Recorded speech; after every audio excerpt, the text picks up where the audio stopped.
It was a hectic night in Boston as lawmakers worked until midnight to get major bills to Governor Baker's desk. 22 News State House reporter Tiffany Chan joins us from Boston with the bills that did make the cut. Top state leaders wanted to see 6 key pieces of legislation become law this formal session, but lawmakers were only able to agree on 5 bills.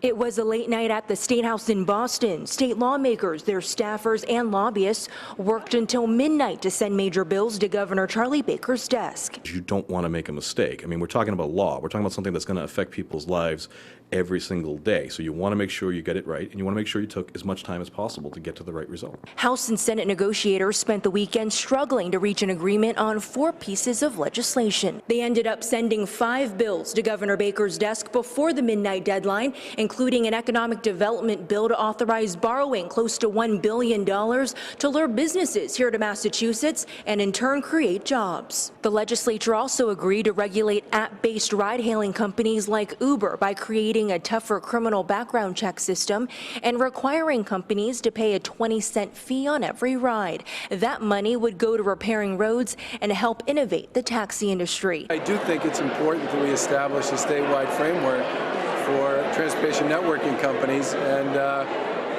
that's a good example of one where there was a lot of water between where the House was and the Senate was. State lawmakers also sent a clean energy and municipal finance reform bill to Governor Baker's desk. Negotiators were unable to reach an agreement on restricting the use of non-compete agreements in Massachusetts, effectively killing the bill's chances at becoming law this year.